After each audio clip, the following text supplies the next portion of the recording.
something just deep inside me just wasn't satisfied with what I was doing. And as an artist, I just had to sort of trust that judgment and leave. ¿Qué nos impulsa a crear?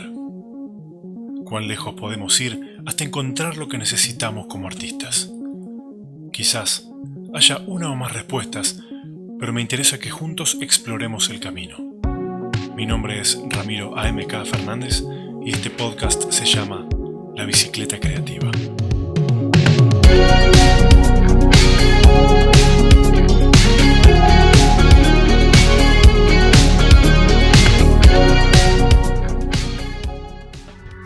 Today's guest is Paul Nicholls. He's a creative director and co-founder of Factory 15. He specializes in short-form branded and experiential content.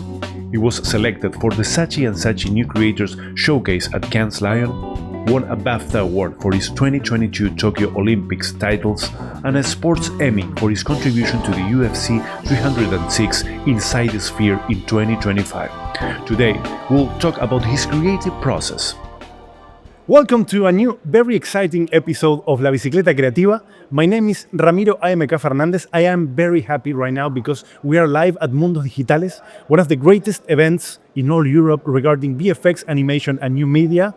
And also because I have a guest that is super talented.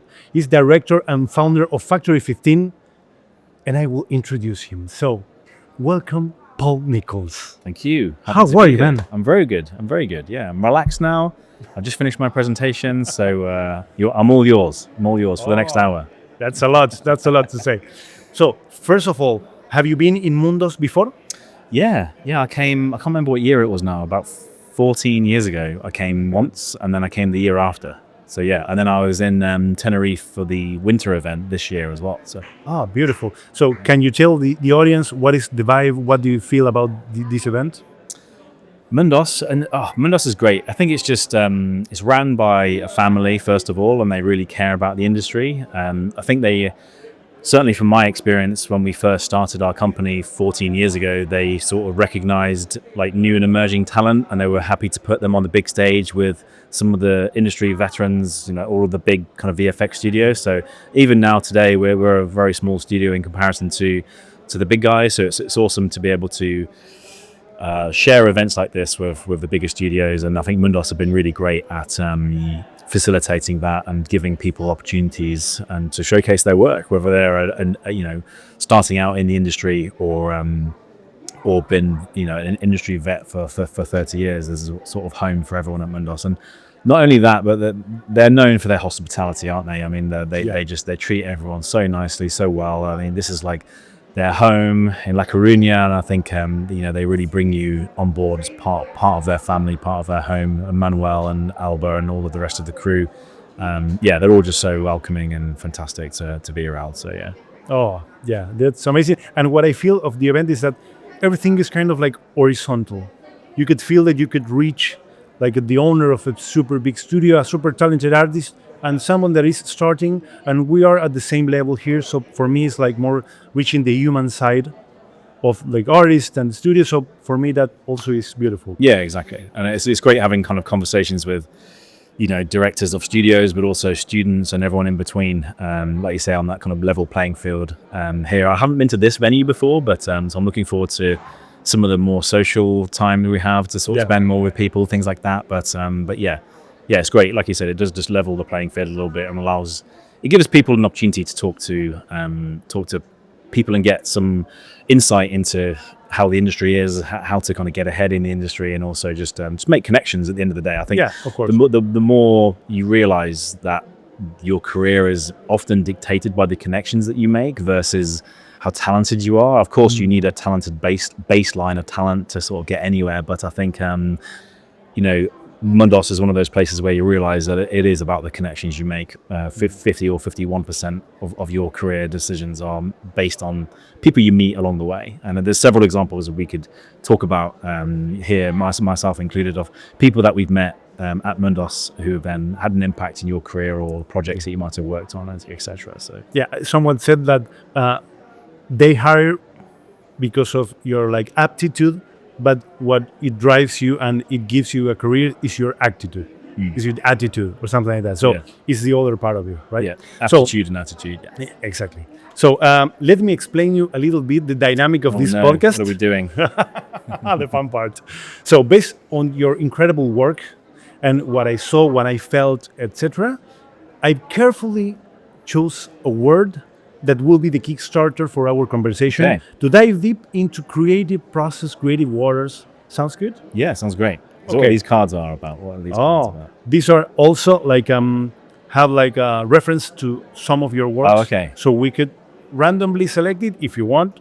If there is too Random much, like selection sounds fun. yeah, okay. It's like I remember like Mortal Kombat, random selection character, Yeah, something yeah, like that. yeah. So the word based on your stuff Mm-hmm. is scale. Scale, interesting. It's a good word. I like that. Yeah, you've thought about that, haven't you? Yeah. So what comes to your mind? Do you know what? The first thing that comes to my mind is I was studying on an art foundation course before I knew what I wanted to do as a career. I did an art foundation and met someone called Tom on my course, and we hit it off as friends, and he was very talented. And at the end of that art foundation, we had aspirations to start our own company. And he was more of a product designer, and I was more of an architect. That was where we were both going. So there was an interesting sort of dichotomy between scale, between a product and a building, right? And so what would that company do? What would it be? And I think we came up with all sorts of company names that were related to scale. And I think there's a German word called Gamut, which means no scale. And we liked that as a word. Don't quote me on it because I was like very young and I might have misremembered. But we liked the idea of no scale, or the German word that represented that. And as a way of sort of a design practice that was beyond scale. And I think the other people at the time were doing interesting things like Heatherwick Studio. They design objects, but they also design bridges and buildings, and I think that was really interesting to me at the time. So first of all, that idea of scale relates to an old memory of starting a company that was somewhere between architecture and product design. But I guess more now, it kind of conjures up a lot of our work, really. I think our work has been working in a physically bigger and bigger scale over the years, and I think I'm a trained architect. That's what I studied for 7 years, and I kind of found myself in making media through advertising, short films, and working in features and experiential. And I think the transition for me from as a director and a studio, from working in as an architectural designer to media and working in media, I think combining those two into this new form that we now call the experiential sort of sector, culminating in stuff that we've presented today, like the work for the Sphere, is just a work of a different sort of scale. And I think the idea of combining media with scale is very exciting to me, because I'm getting to explore both my passions in architecture and narrative media, and combining architecture and narrative media into these kind of group experiences is something that excites me a lot these days. Basically, that's kind of the avenue that we're now pursuing more as a studio, is that combination. Oh, it's beautiful. It's beautiful, and I really like, and I really want to dig this word, because knowing that you study architecture and stuff, I want first to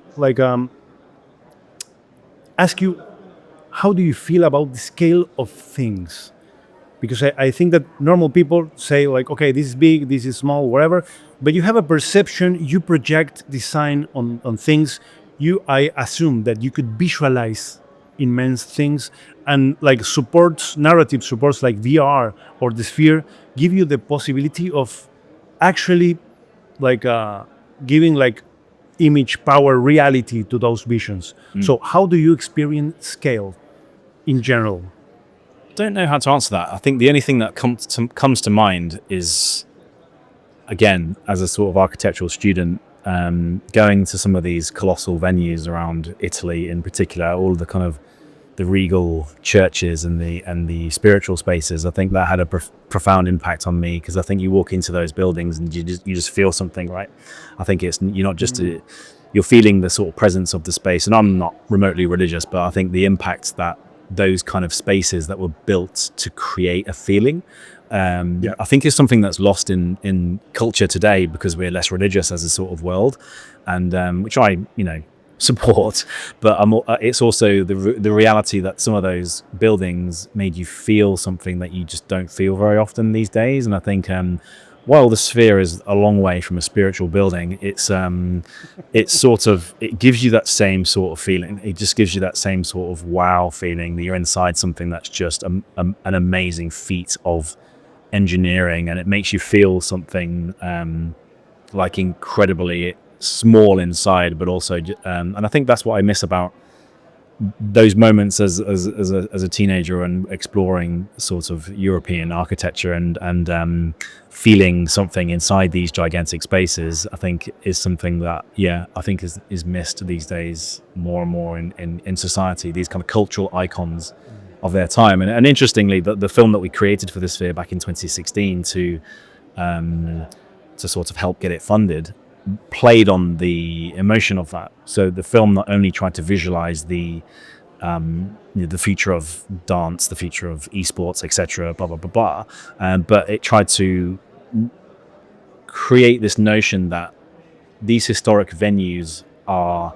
cultural icons of their time that represented the culture. So the La Scala the La Scala, the Roman Colosseum, the Shakespeare Globe, etc. These are just like cultural icons that represented the era of their time, and the idea of the Sphere being, representing the culture of today, which is technology. And we played on that emotion of majesty rather than scale so much of these old historic venues. But I think it's not like I walk around projecting narrative on all the buildings I see. I think it's just I'm interested in recapturing the magic that kind of old architectural symbols of the past can, but with a modern twist, and the modern twist being kind of integrating technology into that sort of equation and narrative more and more. I think you've seen lots of these experiences popping up these days, starting with like the Van Gogh experience and things like that probably everyone's seen and are semi-bored of, because they're sort of passive experiences. They're not inviting the audience in any kind of clever way. So I think to take a bit of notion from these old majestic buildings of the past and applying that to today's logic, you're sort of inviting people in, not through spirituality but through entertainment and these kind of large format media projects where you're bringing buildings to life in new and engaging ways, and people are sort of thirsty for that. People want to go to these experiences and and feel something and have these communal experiences. Since lockdown, we've all been stuck in our rooms, and I think that's why this is an exciting area of work for me, because it's one of the only growing areas. A lot of the industry is in a pretty poor state, but more and more of these types of experiences are popping up everywhere, and people want to have these kind of collective cultural experiences, and it's our duty to make them as powerful and meaningful as possible. It's incredible. It's incredible because this word for me unlocks a lot of things that you are saying that for me are beautiful. I want to highlight this, to connecting with an emotion. And maybe you are not thinking around, but you are feeling around. Something is happening. So, and when you say that, I immediately thought that I was living in Buenos Aires. That is a huge city. And we came here to live in La Coruña. That is a smaller city, right? And the scale of the city changed the way you behave with the people somehow, because you see friendly faces more often. It's not that you are like anonymous or something like that. So the scale of things change you, the perception, how you act, and what you are highlighting is very interesting about these cultural icons, and also not because of the size of the building, but because of the technology, because of the statement of the area. So the era, not the area. The area as well. is big. I'm a big city boy. I'm not a country boy. Like I love big cities. Okay. But obviously it changes how you sort of see the world and see your neighbor. Your neighbor in a city is a very different relationship to your neighbor in a smaller place, right? But it's all about.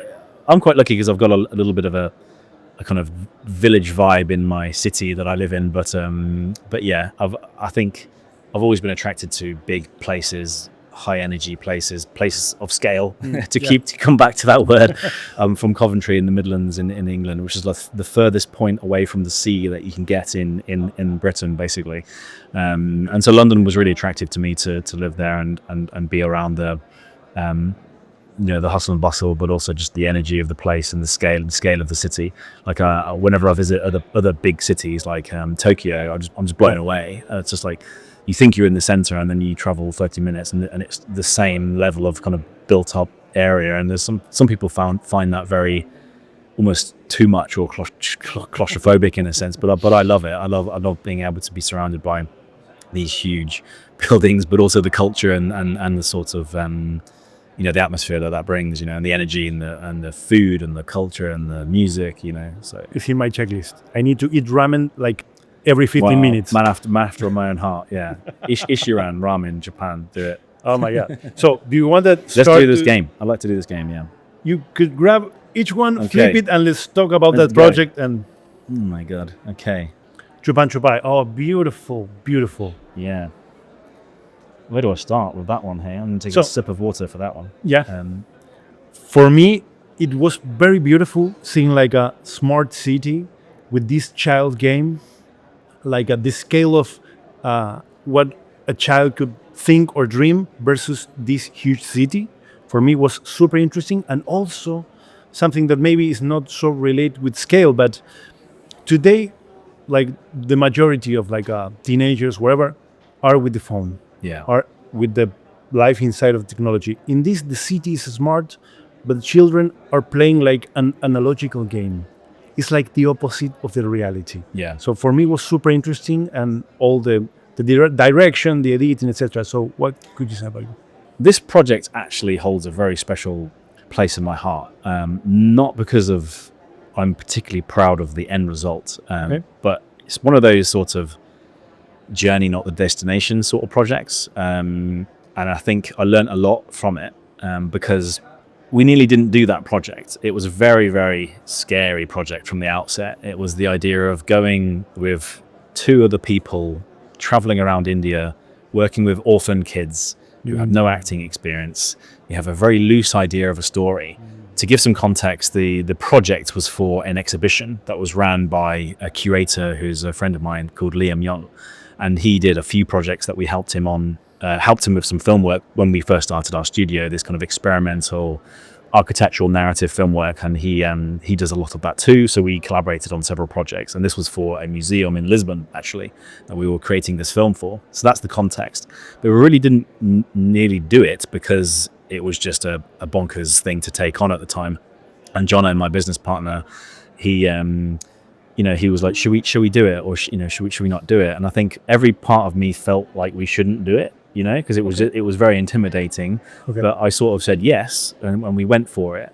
And it was one of those projects, run and gun, traveling around India, shooting. In the evening we were sort of writing the script, and then the next day we would go and shoot it, and then that would repeat for like 3 weeks. Oh my God, it's a lot. And it was just an intense time traveling around India in some of the most remote places in India. Cherrapunji jungle was like a 7-hour trek with these two kids to the location, and then a 7-hour trek back upstairs. So that was a very hard project, and we had no licenses to do everything. It was all run and gun. And the motto of this story is that, the film is the film. It was perfectly fine for the exhibition. It's not one of my favorite sort of films that we've made, but I have the value that film has on me as a creative, and also just a person in general, just is very high on the list compared to some of our other more well-known projects that we might have won awards for or whatever. I have this one as a more special part in my heart because of the boldness of the decision to do it, and then actually going and doing it through the fear, facing your fear and actually delivering something. I always say to people that that's one of my favorite projects, mostly because of the sort of how scary it felt and how many barriers we had to push through to actually get it made. Like which ones? And Like which barriers? What kind of like things happen that you say, okay, this is there thing to unblock? Well, it was just the unknown. The unknown was the biggest barrier, right? We had no proper script. We had no all the locations were not all known. We figured all of that out on the as we were going, and we had an Indian producer with us who was kind of helping us with the translation and driving us around and dealing with all the locals. But we were a very small team with no licenses to film anything. We were working with orphan kids. I mean, how many barriers do you want? They're all barriers, aren't they? So it was just an incredibly scary project. Yeah, it was all challenges, and I think just facing that and going through and delivering on it. There's a huge value in just getting something done, and just having the balls to sort of to say yes and go and do something. And I think that had made me a lot braver in the future to sort of taking on things that make your stomach go a little bit, you get that feeling of, and I think trusting your gut when things are hard, to make the right decision, to push through or to say yes or no is a really challenging thing in life and business. And I think that was one of the big learning moments for me anyway, is going through that process of making that film and sort of trusting which is the good feeling that makes the butterflies in your stomach, which that's sometimes extremely good because it's often showing you that you're doing something new. I think if you don't get that feeling on a semi-regular basis, then you're not doing anything new. So you learn to sort of sometimes look forward to that feeling. And often with the line of work that I do, there's sort of 3 or 4 pitches in a week sometimes, and you're sort of trying to react to something and have a creative response to something. And sometimes something comes in, you're like, oh, that feels hard. You want the courage to say yes to those opportunities. And even if you don't know how you would approach something, you've got the experience that you've done it before, and you can fight through that pain basically. So I think that was what I mainly take away from that project. In terms of creatively, I think it was interesting. I think it was quite brave what it was trying to do visually. We were trying to tell a fantastic story of hide and seek basically. Chapanchapai means hide and seek in Indian, and the idea that these kids were playing hide and seek in this fantastic kind of like a city where it was a smart city but underdeveloped city. So technology is kind of ingrained in almost everything, and we're trying to tell that story from all of the kids' perspectives. So the whole thing goes in split screen, and you're kind of following each kid. And whenever one of the kids is found, their screen disappears basically. So it tried a few novel things editorially. I think that was one of the main kind of things. It had some strange VFX, and we had how the way we were representing this smart city was quite just made up in the heat of the moment sort of thing, and that was quite enjoyable. But yeah, editorially it was trying to do something quite clever with representing these kids' different stories and deleting the screens whenever they got found, until we were left with just one person who was lost in the underground of the city basically. So no, but it's beautiful because I think that I saw through the VFX, I saw this like magical thing with the children's, with the game, and seeing beyond like a super like spectacular film. Besides, it has like a good effects. But I want to highlight this that you said regarding like not only facing all the challenges, but learning to hear your body, maybe not so much your mind, and also making this process of starting to trust in your future you. So maybe I will have more tools to say yes to something because I trust that I will be being able to I'll figure it out, right? I'll figure it out. That, the future me and will figure it out. That is a skill. Yeah. It's a tool that you got. So it's a tricky balance because like another story would be, very nearly didn't found Factory 15 or meet my business colleagues because I was studying at a different university called the Architectural Association at the time, and I got sort of 9 months into the course. It was a master's course. I was fortunate enough to be on a scholarship there, and I was doing very well. But something in my stomach, trusting your body, you mentioned, just didn't feel right, and I just had to basically leave, and it felt like I was failing. And my parents were saying, "What are you doing? You got a scholarship into this amazing school, and you're leaving. You're doing well. Stick it out. It's only 2 years." But something just deep inside me just wasn't satisfied with what I was doing. And as an artist, I just had to sort of trust that judgment and leave. And I went back home to live with my mum and got a job as an architectural assistant in my local town, and basically deferred the year and started at a different university the following year. And that was where I met my business colleagues, studied architecture and film, which is what we do now, and then founded Factory 15 straight afterwards. So if I hadn't have trusted my gut back then, we would have never been here. So it's a tricky definition between trusting your gut and quitting. That's right. These are two very different. They feel very similar. In the moment, it feels very similar. What am I doing? I'm quitting this. I'm a failure, and I think. But that is social pressure. We put a lot of social pressure on quitting, and maybe it's like the like the most sane choice, saying I don't want to be here. Yeah, but once you've quit something once, it's very easy to quit again, and then you become a kind of like a periodic quitter. You constantly quit things, and you don't see things through. You don't push through the pain. Yeah, of course. And this is why that film is also very relevant, because it was identifying the different feelings in your body that make different decisions. And I think there's the quitting decision, which is often a negative thing, because you can repeat that, and then you never see through the hard times, and you don't learn from those hard times. And then there's this doesn't feel right. I'm doing something that I shouldn't be doing. I'm going to leave this and I'm going to do something else. And I had a plan of what I was going to do, so I wasn't just sitting at home doing nothing. But yeah, they are very like interchangeable feelings, and it's really subtle to notice the difference between quitting something because it feels hard and leaving something because it feels wrong. Yeah, I think they're very different. Oh, that's very beautiful. You want to flip another one? Yes, please. I'm going to go for the furthest one. Oh my God! This one. Wow, there we go. This is Rituals and Traditions, which is the film we just showcased here in Mundos. In the presentation, is beautiful not only because of the scale of the media. That I think that changes a little bit.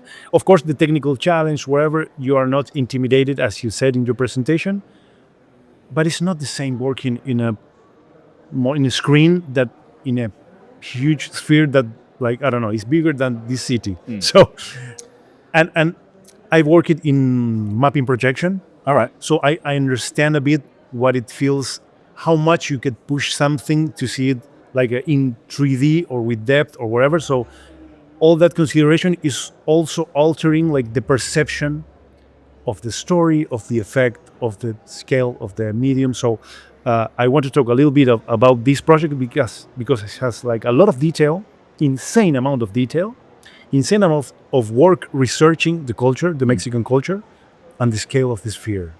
Yeah, so exactly. I think I disagree with you a little bit about the first comment that it's beautiful not because of scale. I do think scale, going back to that keyword of the day, I do think it plays a huge impact on the content, on the validity and the sort of success of the content at scale. I think when you design something, you're designing for it at that scale.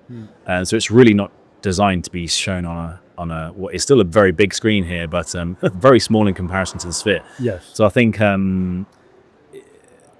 the content was designed for the format, for the scale of the sphere, and I think the scale is what made it very impactful. I think for me, this journey into making this sort of content started back in 2012 when I got invited to the SAT facility in Montreal. It's a very amazing dome they have there. So I was speaking on a panel of immersive media, and they invited me to create some content for their dome. So we did, and it was a very artistic project. We just spent a few weeks creating something. We titled it Cocoon, and it was this abstract peeling away of these architectural layers within the space, and it was just us playing with the format. Yeah. And I was just amazed at the photography and the effect of the footage, just the success of the content that felt very different when we were looking at it at home.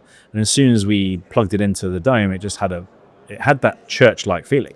Yes. So this is again going back to this kind of like idea of these spaces that have an impact on you, and you were there, and the whole space was just animating around you, and it just felt amazing. And you can create these perspectives. So that was the first moment that I knew that I wanted to start working in an industry that combined that sort of media with the experiential and the kind of architecture. And that project that we did then was what led us to creating this project for the UFC. So again, the journey from one random artistic project. So I can't encourage everyone enough to sort of just work outside of their not only comfort zone but their paid work to create these things, because they often turn into these opportunities you don't expect. So the long journey later, through doing more and more experiential projects, we got this fantastic opportunity to join this cast of directors through my production agent Nexus Studios, who kind of produced the event, basically produced the content for the event. And we created 2 of the films for. So you just don't know where these opportunities take you, really. And I think this one was just really special from the beginning, because it was just, the Day of the Dead is such a fascinating kind of cultural thing that they do in Mexico. And I think if anyone's seen the Coco film, you'll sort of get a vibe for that. And I think it's just it's a fantastic celebration of the dead and the sort of having a relationship with the dead. And I think we don't really do that in our culture. And I think it's just a fantastic thing that they do. And it's an extremely visual celebration with all of these fantastic offerings and altars and structures they build, and the colors and the candles. And I think there was just so much to draw from as a design perspective. Designing a cave with these kind of rituals in it was just a dream come true, really, as a sort of as a designer. And I think and you had almost total freedom. Like the brief was like very short, and you have like explore. Basically, yeah. And I mean, a lot of the ideas. I mean, Carlos was a fantastic, kind of creative director, managing all of the films, and he gave us total control over how we approached it, and had feedback along the way, of course. But we came up with the idea of this giant skull that we would be within. The film was just going to end with this big cave, and we kind of said, no, something needs to happen, because as soon as you pull out and you lose scale, everything just becomes noise, Yes. You pull back and there's nothing to focus on. It's all just candles flickering. And if it was just this big scale, you wouldn't get, the journey ends there. There's no payoff. Yeah. But we wanted this sort of punch in the face at the end. So coming out of this massive rock skull just seemed like the most badass thing we could think of. And then I think, again, gives you context, of course. It's like, and again, the audience just went, they were really surprised by that moment. It sounds simple, and the film is simple, but in the format, in the scale of it, there was a lot of surprise that kind of went on. And you were there. Yeah, so you feel around you like the reactions. Yeah, right? Some of my tech team and designers were there for the tech days beforehand, and then me and some of the other directors went for the event. Yeah, so we could see it in person. So it was fantastic. That should be mind blowing. Yeah, and even at the end with the idea of the petals falling, we came up with the idea of having cannons sort of like over the whole audience, and somehow they made it happen. So that was fantastic to see that, and that was when you get that sort of 4D experience. So again, you've got the content, but then the space around you is also mimicking that, and so there's this sort of really tactile kind of quality to the end of that very digital sort of projection. You feel like you're there. Exactly. So that was why it was really, a really special project, and we were really lucky to be involved last year for sure. And that is something that you're right now looking forward. So right now the Sphere is something more in your tool bag. So you're, I assume, creating more content for the Sphere, right? Yeah. I got one project we're just finishing that I can't really say much about. Okay. But look up who's got the residency for this summer, and you'll soon find the answers to that question. But we're just finishing a big project we've been working on this summer that we've done all completely in Unreal, actually. So we can completely change pipelines to Unreal, just because we found a solution that was a lot more cost efficient in terms of rendering. But that's been great as well, and we got that gig because of this one. Beautiful. So so it's exciting to continue making content for it, and hopefully we can come up with more exciting ways for people to inhabit that space for more events. And it's the biggest screen in the world. It's the most exciting venue in the world to work on right now. So if we can do more projects, then we'll be very grateful for it. Yeah, beautiful. Do you want to flip another one? Yes. If the one closest to me. Beautiful. Anna. You picked some good ones. Yeah, and I picked this specific like frame. In that one, I was thinking like the scale of a decision. Scale of a decision. Yeah, or maybe the scale of a bad decision. And maybe. How, yeah. I see where you're going with that. And I chose that frame because the guy doing this is not only looking for his key, he's looking for his, You know the film. his soul. Like his soul is not there anymore. It's in the machine, Yeah. in the AI. So it was for me, very beautiful. These kind of choices. Also that at the beginning, all the cameras were kind of like automated. And then when the AI have like entity, the cameras are more handheld Yeah. or that kind of stuff. So can you talk a little bit about Anna? Yeah, happy to. So this project was instigated through a company called Raw TV for the History Channel, basically. So this was a pilot, basically, like a proof of concept to turn into a TV show. Raw TV are known for their really amazing documentary series, and there was sort of this was not only the version we have of this online that you've seen is not the full version. It's just a very edited version. I want to see the full one. So the full version has a lot more of that documentary storytelling in it, where we are montaging a lot of world building with news media footage and things like that, basically. So we're giving the audience the context of this world through media, basically, through a lot of edited and VFX kind of archive footage. The reason why we haven't been able to put that online is because we never got licensed to any of that. We were just ripping it all from YouTube, basically. So we couldn't put that online, but it was fine to use it for the proof of concept, in and amongst the drama. So there was a drama component which told a story, but then that drama was contextualized through a lot of the news media that was then VFX to tell a larger story. And it was a relatively generic story about the singularity in a very typical way back then, with kind of robots and killer machines and things like that, which was super fun to work on, but a little bit cliche now we look back at it. This again holds a very special part in my sort of heart, because I directed this project from start to finish. I think this was one of the ones that I directed mostly on my own, and especially at that time, that was my biggest directorial project, dealing with a famous, cast member who was quite a well-known actor at the time, and also the scale of that production was very stressful. It was the first one for you, so big. Yeah, probably. I think so. In terms of shooting, in terms of team, team, in terms of the team, in terms of shooting, it was a very large team. It was a 2-day shoot, a very ambitious film shoot in Coventry, where I'm from. Actually, there was a sort of a robot manufacturing plant that we hired to do the robot scenes, basically, because it was a car manufacturing plant that we were sort of transforming into this new world. So anyway, it was a very large set, a few different sets that were built, basically, and working with a famous actor with a big film crew, but most importantly, me and another guy in the office did the previs for this, a fully 3D previs. So we dictated the whole sort of movements and everything prior to the shoot as much as we could, because it was a 2-day, very small shoot that we should cram into. What we're going to do. Yeah, but then, where I'm getting with that is that there was nowhere near enough time to do everything. So everyone was looking at me to what to cut, what to shoot, what to not shoot. And it was like, working till like 1 a.m. every day, and people looking at you when we haven't remotely got our shot list, fully together. And I think, I was very proud of how I handled that. And again, I learned a lot from that process. Of being able to under pressure. Be under pressure and make decisions, make hard decisions on what to cut and what to keep, and that retains the value of your story. So I learned a lot, and Richard, the actor, was very great to work with, and we did a lot of fun robotic VFX on that film as well, which as a studio was fantastic.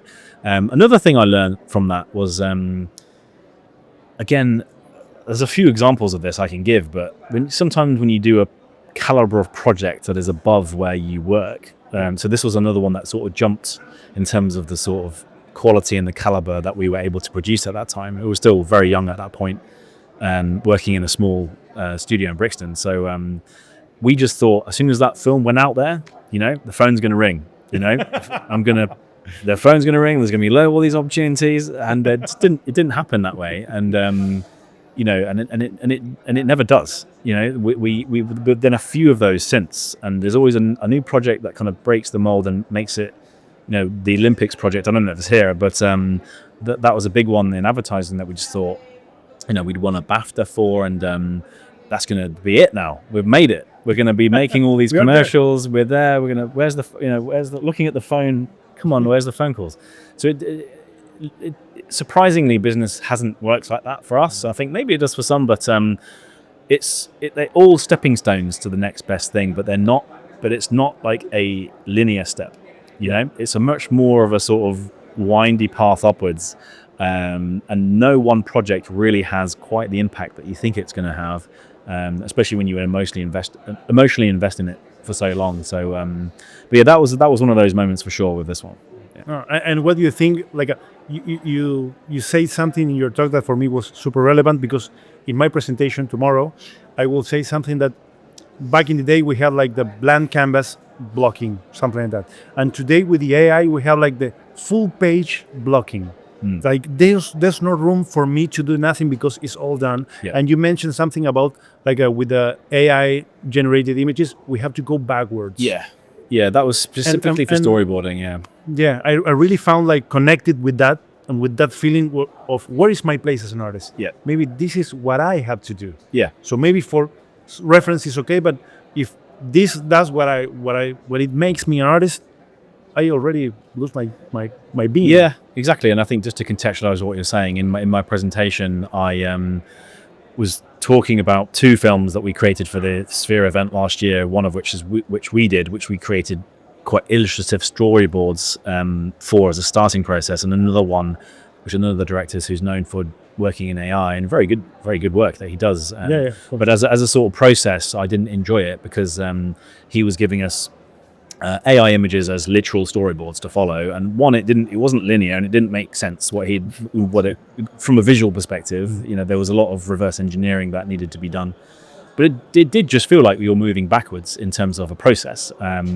So you can't build upon that. You have to deconstruct and work backwards. So no matter what you do, it's always going to look worse for a long time until it feels the same or a little bit not as good. So I think I much prefer working with starting off a lot sketchier, building upon that in previs, and then you're giving motion and narrative to it, and then working into the scene from a design perspective. That has a much more satisfying linear workflow than being presented with a sort of AI storyboards and working backwards to try and dissect what that means. So but obviously for mood boards it's fantastic for early ideation and things like that, and lots of other reasons.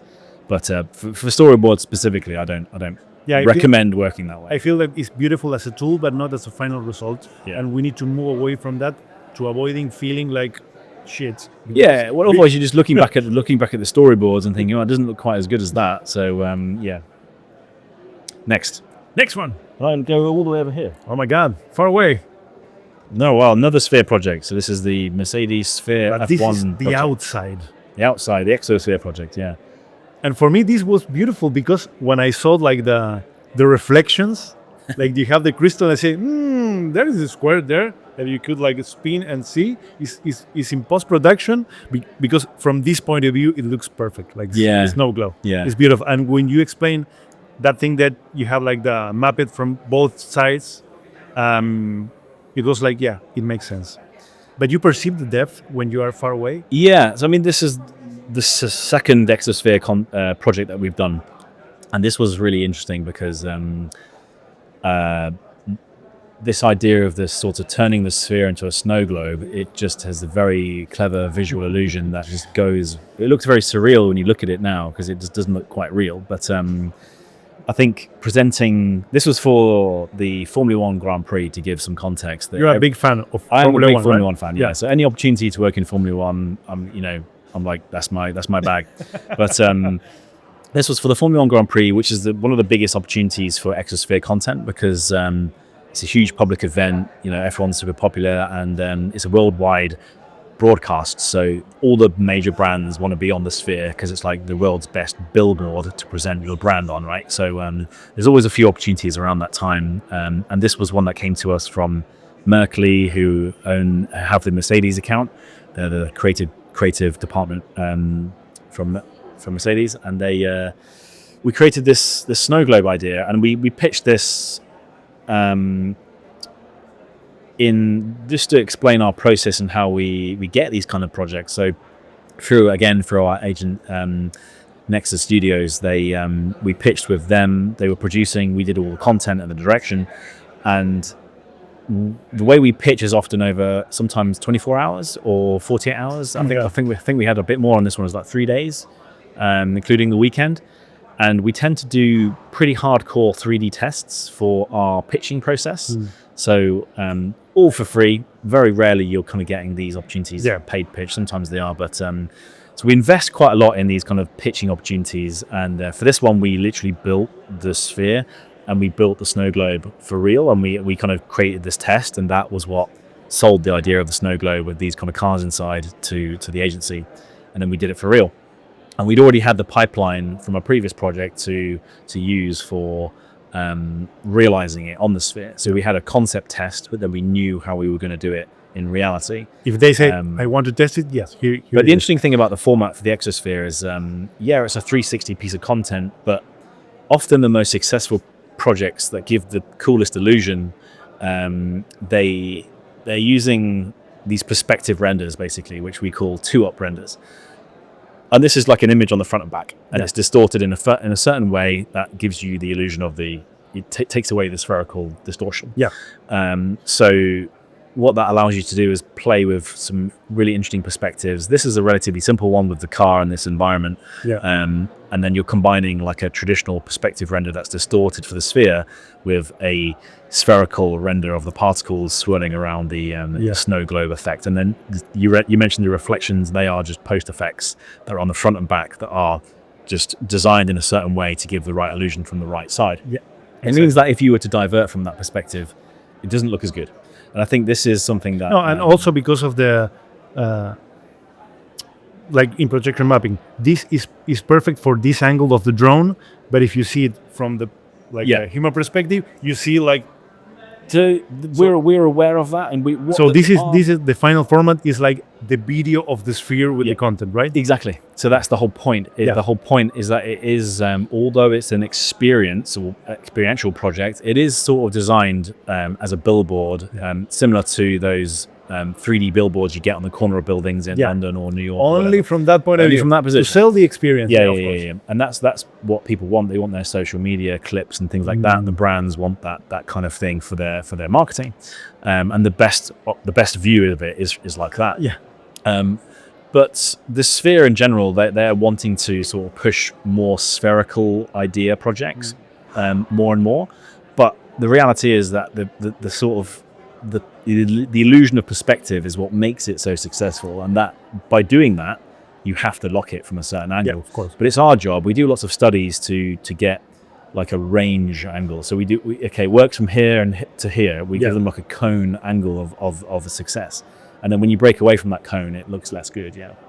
Because otherwise you have to track the camera of the render to the drone, and that is it's not quite. It's not viable, no. Of course.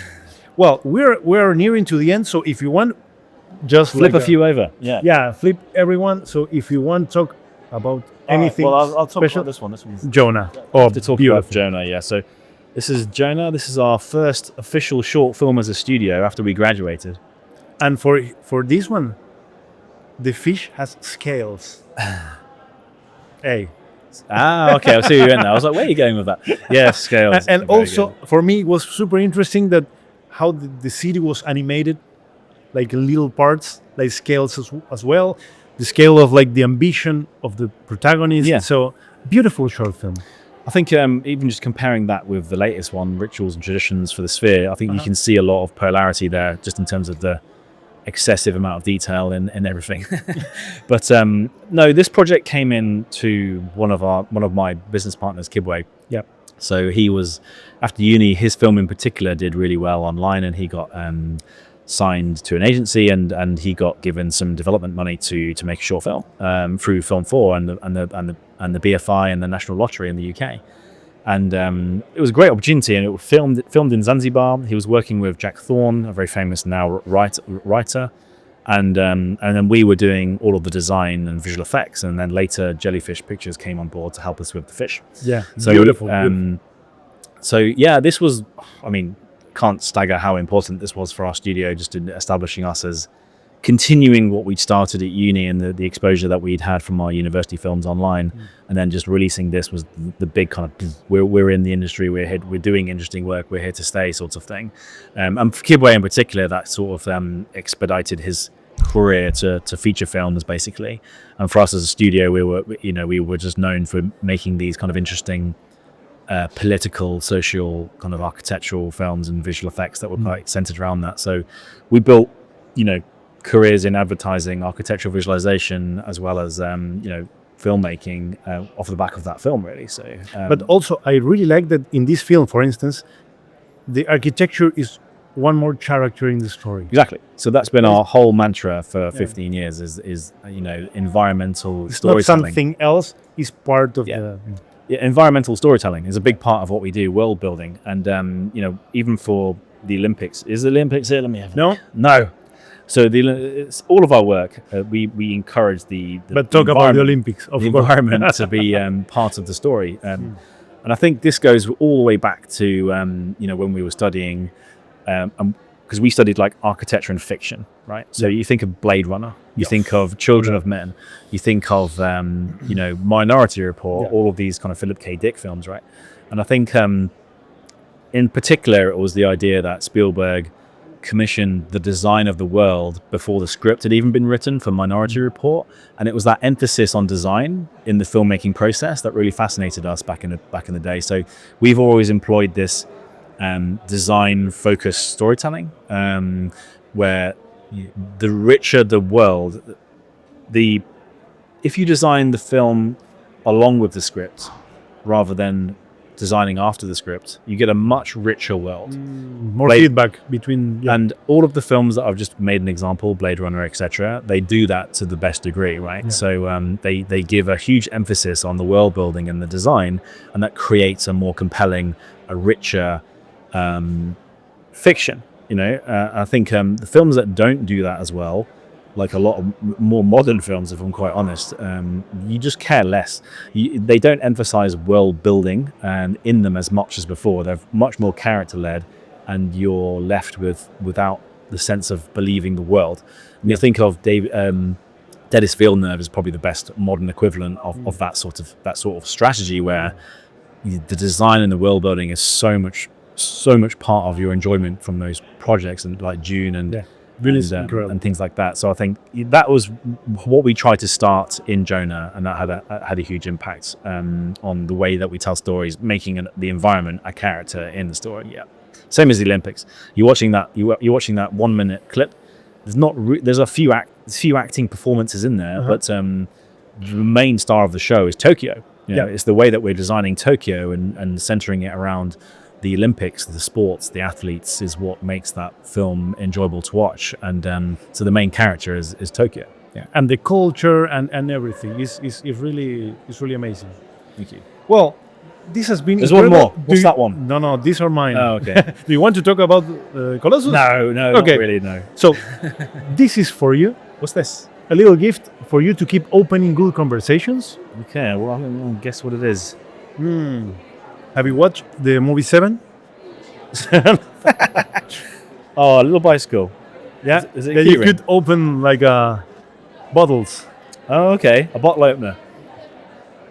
That would be, my business partner who sadly passed away would have loved that, actually, because he was a big cycling nut. So this is one for you, Johnny.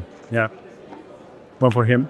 There is something else that you want to say to the audience, or to people who are in this struggling of being an artist, a creative, or something like that? Yeah, I would actually. I think I mentioned it in my talk that there's a lot of narrative out there at the moment with the VFX industry is in a pretty bad state. I think VFX in games is particularly struggling right now.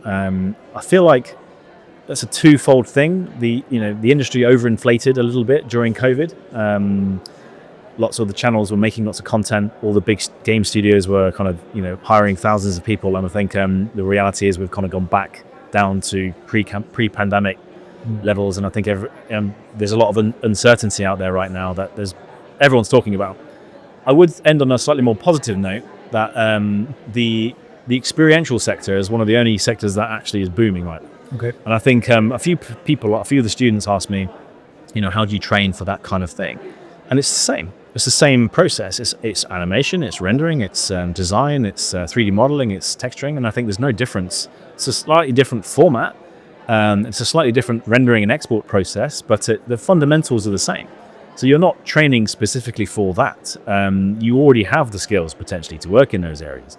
And I think there's more and more studios and more venues around the world popping up, and it's a really exciting sector to be part of. And I think it's worth not only looking at the VFX studios and the game studios and things like that, it's worth looking at some of the experience design studios. And I think the benefit of that is that it's an emerging market. There's more jobs in that sector potentially, but also there's you're more of a generalist, so you get to be more part of the process. It's not as pipelined or as streamlined as the VFX industry, so you get more ownership of the project than you would do in other industries. So I'd encourage people to explore that and look outside of kind of films and games for good opportunities out there. Okay. Thank you very, very much. It's been an enormous pleasure to chat with you. Yeah, likewise. That's a wrap for today. So, huge, massive thanks to MIRAVEO, to Manupa, Jorge, Jairo, Paula, Ushia, Miguel, Víctor, Nacho. Bien, ¿estuve bien? Perfecto. And also a big thanks to Manuel and all the Mejide family for hosting us. This is beautiful. So if you like this, share it. If you don't like it, pretend that you like it and share it anyway, because we need like a like, subscribe, and all of that. And we will see you next time on a new episode of La Bicicleta Creativa. Bye-bye. Cheers.